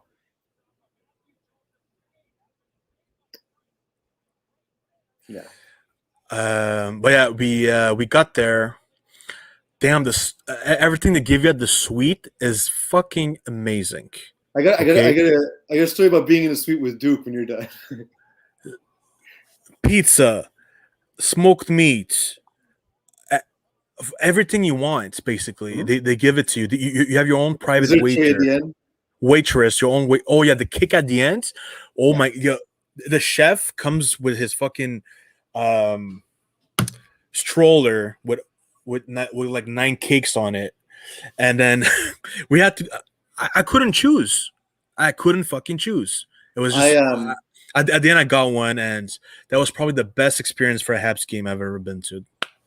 I had one of the times I got to go to the actual Bell box, the one owned by Bell Canada. I went a couple of times, and I went once with my wife and I and my brother and his wife. And my brother was pretty tanked early on, and he packed some chicken wings in his pocket, in his blazer pocket. And then when we passed him in traffic, we were at a stoplight, and he's not driving, obviously, because he's hammered. And so his wife was driving. He rolls down the window to wave at us. He waves and then pulls the bones of the chicken wings out of his blazer pocket and drops them in the street. So I went there, I saw it, and I've been to the BMO. Yeah, it's Duke, man. I've been to the BMO box as well, which was cool. Did you ever watch a game at the Forum, the Montreal Forum, or were you too young? No, not even, man. Forum moved in 1999. Was it 2000? I don't know. But I was 7 years old. We just came to Canada long ago. We came because we came to Canada in 1998. Okay. So yeah, So it was right around the time they closed the Bell Center, basically. Yeah, I actually went. The first time I went to the Bell Center, I was probably 8 years old, and I was with my dad, and we were on TV. We got on TV after the game. It was fucking hilarious because my mom was like, "You guys were on TV." they're like, because the guy was interviewing us, whatever. But that's cool. Yeah, that was the first time I went there, and yeah. Then after, Air Canada Center. Oh, I've actually, Um, I've been to Toronto 1,000 times. I've never been to the ACC. never, no way. Yeah, dude, I was literally almost living in Toronto. I was there every second weekend, and I never went. I never went there, and and I used to, again, same thing situation where my ex girlfriend used to live in Ottawa. Never went to watch a Senators game because also Canada is in the middle of nowhere. Yeah, that's it's a shit show. I don't understand how they're expecting people to come to the game They living. need to change that. They Yeah, just yeah, gotta put that. If they put yeah. that They're talking. downtown, they'll have people. Yeah, they were talking about it putting it downtown. They have to because there's not that much Uh, stuff in downtown Ottawa. There's space to put it, at least near Carlton, which is not yeah. really downtown, but it's close enough. So ACC. Yeah, I've been to Did you ever go to the Olympic Stadium for a game? yeah. No, Before no, your for a time? game. No, I've never been Okay. to Olympic Stadium. You went to the car show? Yeah, I went to the Monster Truck, I went to Monster Truck and too. It's awesome. I was fucking young, man. Yeah, Um, no yeah, joke. ACC. One of the first times I hung out with my wife when we were just friends, I was driving her, and she's from Atlanta, right? So she walks into my car. At the time, I had satellite radio. I had the country station on, and I told her that my friend and I were going to the Monster Trucks on the weekend. And she said from that point she knew she found like her future husband because despite being from Georgia, she met the most southern guy she ever met when she met me. So that's what won her heart. That's what won her heart. I went to That's watch cool. the San Francisco Giants at Oracle in San Francisco. That place is incredible. I know you're not a huge baseball fan, but if you ever have the chance, Alex, that there's not a place in the stadium, including where you buy your food, where you don't have an incredible view of the stadium. It's out of this world. I was actually planning on going to the Dodger Stadium. Yeah, you should go. It's a historic stadium. You got to go. Yeah. There's 3 more stadiums I wanted for baseball. Definitely Yankee Stadium, I'm frozen. the Yankee Stadium. I'm frozen. Sorry, I was frozen. Yeah, you have the Yankee Stadium. I had a chance to go to Yankee Stadium, but we were young and we didn't have enough money to like legitimately afford tickets. Like it would have been the only thing we did the entire time in New York because like, shit, we were early 20s, like still in college, and it was like $400 a ticket. At that time, it was a lot of money. So instead, we went to go watch this little Broadway show called In the Heights, which is now with Lin-Manuel Miranda of Hamilton. We didn't know he was going to become such a big deal, and now that show also is on HBO Max, which is pretty cool. That's my Yankees stadium story because I didn't actually get to go to the game. I got to go to a Wicked Broadway show at least. So there's that. I'm forgetting their names, but the Red Sox Stadium. Anyway, I forgot the name. Yeah, Fenway. Yeah, Fenway, and the Chicago Cubs Stadium. well, Chicago Cubs, we've had on our Field, show. yeah. We have a friend of ours that works for the Cubs, and so he's invited us for a game. We're going to pay for our tickets anyway. If not, we're going to get him hammered and well fed. But we're excited when we can to go down to Chicago. So because I've never been to a baseball game, and my friend's been to the Blue Jays game a couple times. He's from Montreal, but he's like, hey, at the baseball games, you don't even really pay attention to the game if you're it's more of a social away. event. You're just chilling, Like, yeah. He's like, hey, you're just like chilling, and then you're like drinking beers with your friends, and you're eating hot dogs and chips, whatever. And, like you're talking to each other, and like, hey, if someone gets a home run, you just go like, hey, let's go. But like, it's one of those games. He told me it's like it's pretty relaxed. Like there's nothing. It's not like you're watching hockey or basketball where there's action 24/7. You know, it's the action basically. I actually in Atlanta. I got to go obviously to the Falcons. I've been to both Georgia and Georgia Tech stadiums, and I've been to watch the Atlanta Hawks because I'm in Atlanta all the time. So it's my second home at this point. Hold on. I'm I actually going to wonder. be there this year again. Hold on. I wonder if you've been to the Georgia and Georgia Tech rivalry game. I I have. wonder if you've I wonder if you've been there while we had one of our guests, Antonio Simmons. Maybe. Actually, maybe. When Really did good you story. go? I went 2 years ago. And no, it might be too recent, eh? No, he might have been there. Yeah. Yeah. What, in 2019? I think so. I'll have to check my Instagram, but yeah. Yeah, I got. I won't tell too much of the story because I don't know how much of it I'm allowed to tell. But I got a free ticket because I got a student ticket. And then later that day, I met the two Asian people that would have allegedly been my parents if because it's like a friend of one of my friends who lives in Atlanta. Um, he had tickets. He wasn't going to go, so he won the raffle for the student tickets, which are free. He gave it to my friend, and then we went together and we watched the game. I'm very carefully not saying any names because I don't want anybody to get in trouble. But Okay, it was one of Jake Fromm's last games at Georgia. so Antonio Simmons' last game was 2017. No, CS2. Yeah. 2017. Actually, I went to. It wasn't rivalry weekend. No, it was rivalry weekend, but I didn't go to the game because it was too expensive. But we were at Athens because that ticket's like 350, 400 for that specific weekend, and we didn't win the raffle to go get tickets because my friend was a student there, and the family they're season ticket holders also, but they didn't win the raffle that weekend. Because you're guaranteed, I think, like 6 of 8 games or something. Aren't college games cheap normally? Well, because the thing is, they're cheap if you're a student, but you have to win the raffle, and then what happens is that they're sold like they're scalped on like StubHub and all that stuff. Okay, so hold on. So all the college tickets are for students. Depends. Like outsiders can't buy it? You can, but you need to so it goes first to students. Second, then there's part of the tickets that are for the visiting students. Then it's part of the tickets that go to season ticket holders. Then there's a small amount that are sold, but those are sold like especially if the team is good, like the Bulldogs. That was the year they went to the championship, so they basically the tickets were sold out immediately. So we don't know right away if we're gonna go. Like it depends on the price of tickets and stuff like that, if like flights. And we always travel for Thanksgiving, so we're never sure if that's the year we're gonna go because it depends on the price of the tickets. Anyway, we ended up going down there. We couldn't get tickets, but we went to Athens and watched it on at a bar on campus, which was fun.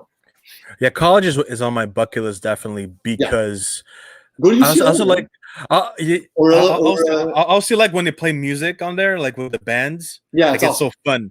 It's so at Georgia Tech, I was in the band section. It was really fun. It was really fun. It's loud though. You don't expect how loud it is.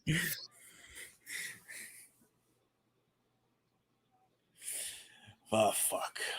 We're talking about football because hockey's fucking because depressing. the game sucks. Yeah, I think we're gonna end it if it ends 4-1. Yeah, I agree with you. I'm down. I gotta water my plants, and then smoke some other ones. Water your plants. I do, man. It's been hot in Montreal. Oh, yeah, I gotta water my marijuana plants too. Yeah, I saw it. I was gonna tell you because there were some caterpillars on the plants. Mm-hmm.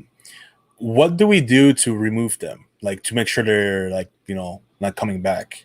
Well, you live in America, so I'm sure you have better insecticides than we're allowed to have here. But also, like a lot of my friends do is they put like a net, and it limits how many can get in. But you really have to go. The net has to go all the way down. It has to be loose on top. It has to be tied to the bottom of the plant so that caterpillars can't come in through the bottom. Yeah, because I'm looking for like non-chemical ways. I can look it up. I'll look it up for you. Because clearly they're gonna sell it for to smoke. Yeah. And that way not have chemicals on it. Yeah, that's true. It's ideal if there's no chemicals. Plus, that way you can tell yourself you're smoking organic bud. So.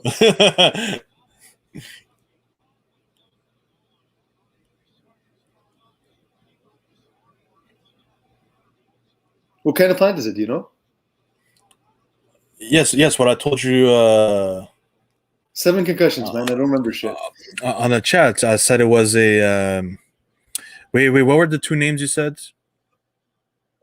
Which ones? Oh, sativa and indica is what I knew. I know you said it was you were going sativa. It's oh no. I thought you meant like female or male. Oh no, yeah, no. I meant a specific origin, like what kind of plant it is, like. There's one that is indica. The rest is sativa. But do you know the actual strain? No. Okay. Well, they're technically not mine. They're my my father-in-law's plants. He's just growing for fun. Yeah. Basically, because he has one of his neighbors who just gave him 3 plants for free. Okay, why not?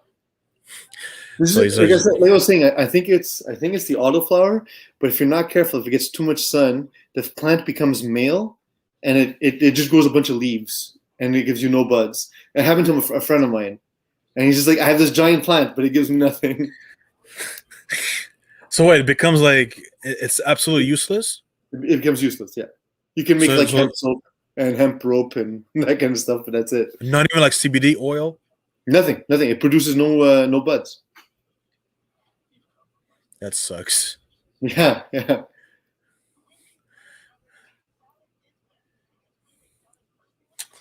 is pretty cool. We got to a point where we can talk about that freely on the live stream, and it's no longer taboo, you know? Yeah, like what happened with it. Talk about that too on the live stream. It's no longer taboo. And unlike what happens with the Olympic runner, Sha'Carri Richardson. Oh yeah, that was the thing you guys posted. I couldn't check it because I was at the parade at the time. Yeah, give me some background.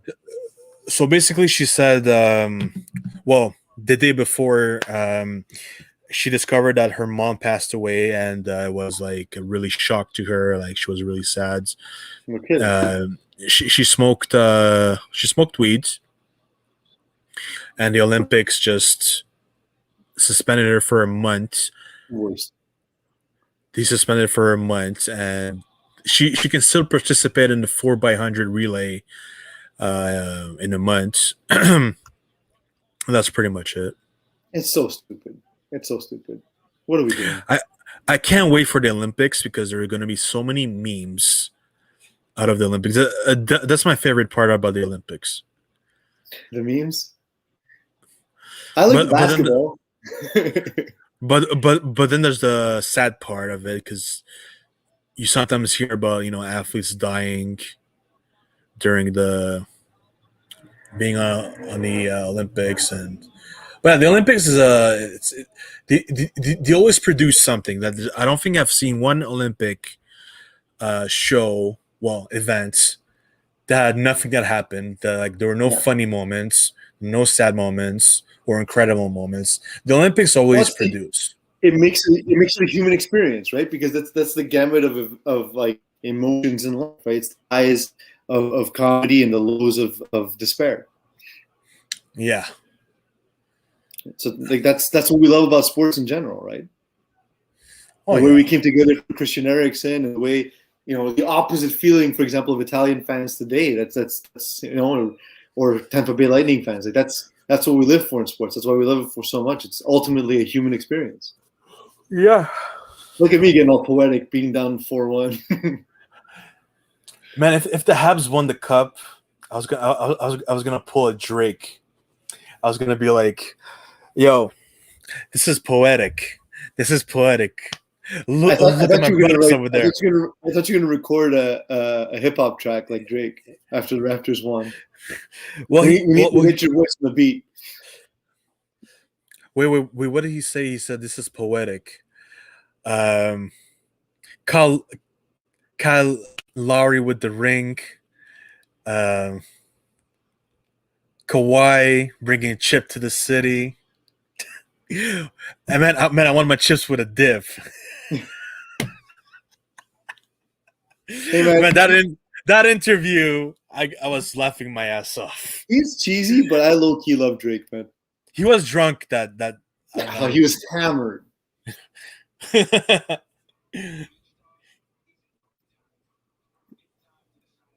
It was a fun moment when fucking Raptors won because it's like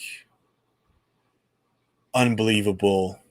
See, right now it could have been like Raptors Wow. versus Golden States with Cavs versus Tampa. It could have been that. Yeah, it could have been. It not really though. Because so the Raptors won because Kevin Durant got hurt, right? So like they would need. It was Kevin Durant and Klay Thompson. It would be like Kucherov and like Vasilevsky getting hurt, And, and that's yeah. how Montreal won the cup. But that's the thing, right? That's like we don't remember that in history. We just remember Kawhi's awesome moments. But it's a different series if KD and Klay Thompson are there. Yeah, pretty much. Just like could have been different if Anthony Davis was healthy this Yeah, year. but this is the thing is that stuff all gets lost in history. Like or last season, like again, I think the Lakers were better, but man, like the Heat with Dragic and a healthy Bam are a different team, right? Yeah. Fucking Habs, man. They What the just paid fuck are you Duncan guys Robinson, doing, man? losing. But you know what? Like I said earlier, we have Cole Caulfield, we have Nick Suzuki, we have Kakanyemi, we have Romanov, we have a bunch of young players coming up through the ranks. Okay, we I thought those players. Romanov should have played more during the playoffs, to be honest. Yeah, I didn't like it, I know, but Caulfield's, Kakanyemi, and Suzuki getting experience right now probably helps us get a cup later on. Listen, I don't think. that's my argument. That's my argument for Romanov because like again, you're playing with house money anyway. You're not supposed to be here. Why not play your young guys and get them that experience? And look, if he sucks, pull him, but get him on the ice. Yeah, absolutely. Fuck, That's man, all I this see. game is depressing, man. It's fucking depressing. I looked. There was like 5 more minutes of this period. God damn it. I just don't understand how they returned from being 3-1 against Toronto. Okay, it's everything seemed like lost, like we had no hope, and all of a sudden we came back. It's insane. Well, the thing is, though, it wasn't the same series in that there were 2 games of those first 3 losses where Montreal, if things just broke a little differently, could have won. And I thought that was the reason that they were going to lose the series because I thought that the Montreal's margin of error was too thin to come back after losing games they should win. And I was wrong. But here, Tampa's been dominant, man. Like, yes, well, it's like game 2. We were supposed to win game 2. yeah, game two. There's the argument that it should have at least gone to overtime, and then who knows what happens in overtime. Yeah. Game 2 it was Vasilevsky who stole it. Yeah. I don't know what's going on with because he's incredible. Like.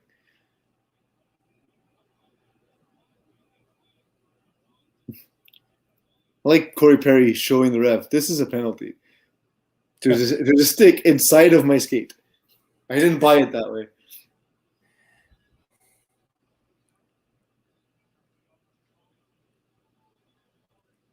I like also Hedman pretending it's not his fault. How else would it get there?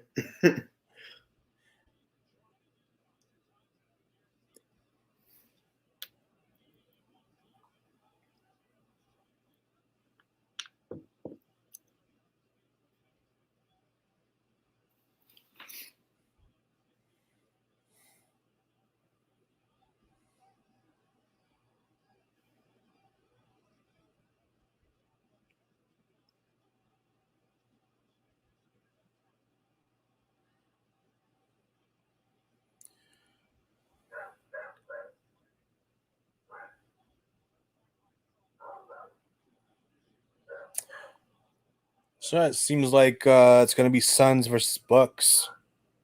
Yeah, looks like it. Looks like it.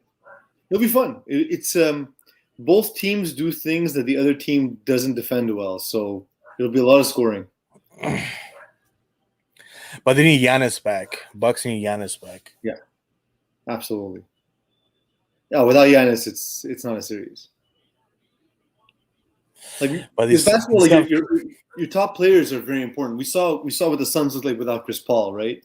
You know, without your best players, it's hard. It's hard to win a basketball. of course, because they play basically 2/3 of the game. The entire in the playoffs, they play the entire game. Yeah. They play KD in those last 3 games played something like 150 minutes. He played every minute of every game, including overtime. And they had 2 games that went to overtime. Yeah. Brutal, man.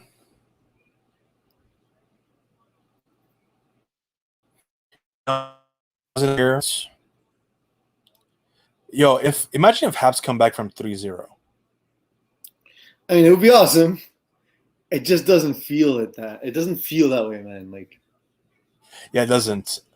Like Montreal outplayed Tampa in game 2, and it still felt like, I don't know. I don't think it's gonna happen, and it didn't. You know, it's getting hard to watch. Can't wait for the period to end, man. Yeah, that's not something you want to say on a live stream, but that's where we're at. That's where we're at, unfortunately. I agree. Imagine we end it and they come back in the third. Terry's gonna be so mad.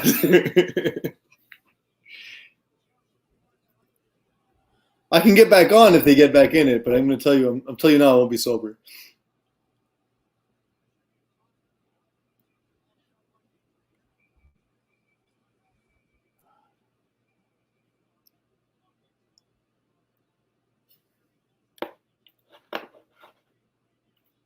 And again, we only scored 1 goal. We still haven't passed through the plateau of 1 goal. Yeah. And nothing's even felt close for a while.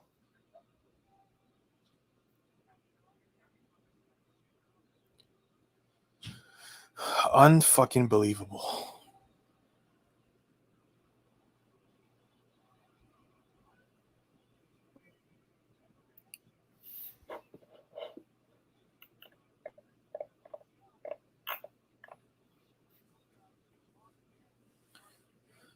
Dan Petrie, Jeff Petrie's son, played for the Detroit Tigers. You watching that? No, I have a different thing on the feed for me. Yeah. Jeff Petrie's dad was a pitcher for the Detroit Lions. No, Detroit Tigers. Detroit Tigers, yeah. Wrong. 1984 World Series. Mm-hmm. He pitched there. I didn't know that. Dan. I was only 2 in 1984. I vaguely remember Mahomes' dad pitched for the Expos late in his career. Really? Yeah. Scores! Nick Suzuki. There we go. Okay. This sucks a bit less. There's a hell of a we finally... Oh, look who was on the ice. Sergachev. Shut up. Make one mistake, Jesus.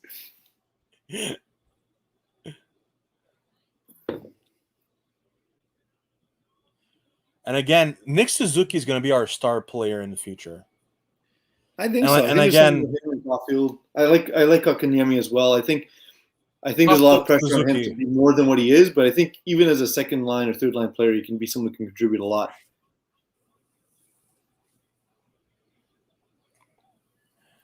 Come on, boys, man. It just sucks for the people who paid $20,000 to watch this.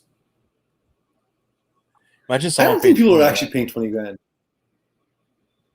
I know they were selling for $20,000. That's what people are selling for. Some people are buying for necessarily, right?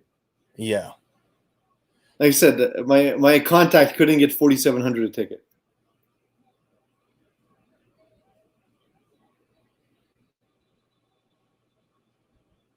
Suzuki has 7 goals in his playoffs.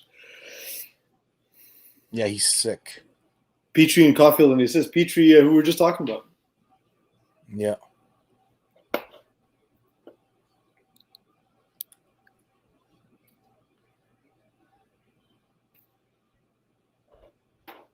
Oh shit!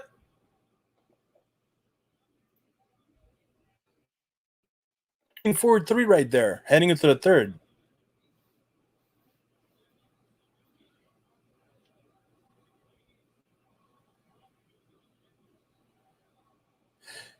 Because imagine if we, because if the Habs win this game, basically Tampa would have choked this game, and there would be a whole momentum switch. Yeah. And they'll be like, damn, we score late. So that's a good sign.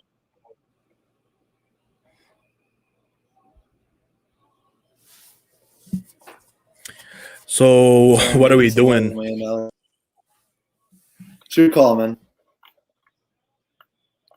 Because I gotta go put the chicken in the oven. we can call it quits. I don't think we'll have a comeback. Why don't we do this? We'll call it quits for now. We'll start up a new stream if it's close with like 5 minutes left. How's that? Sure. I can be on call. I won't be sober. All right, let's do it. All right. Let's get to these last 4 seconds, I guess. Call it quits. Once again, this live stream is brought to you by Mike's Barbecue Rub. Use promo code HOTSAUCE10 for 10% off. And don't forget to rub your meat. And use promo code HOTSAUCE10, boys, for 10% off. Make fantasy picks in seconds, win real money in minutes. Download the app Hot Streak and use promo code HOTSAUCE, and you get your initial deposit matched. And they're getting into MLB soon, so it's the best in-play fantasy app. You bet between $1 to $10. It's an amazing app. So yeah, download it. Promo code HOTSAUCE10. And there you go, boys. We'll be back on live stream if Habs are close in the last 5 minutes. If not, forget about it. You'll see us maybe on Monday, depending on our moods. All righty, boys. You and Terry. I can't be there, unfortunately. It'll be you and Terry. All right. Well, hey, if we do get to Game 5, I'll be there for Game 5.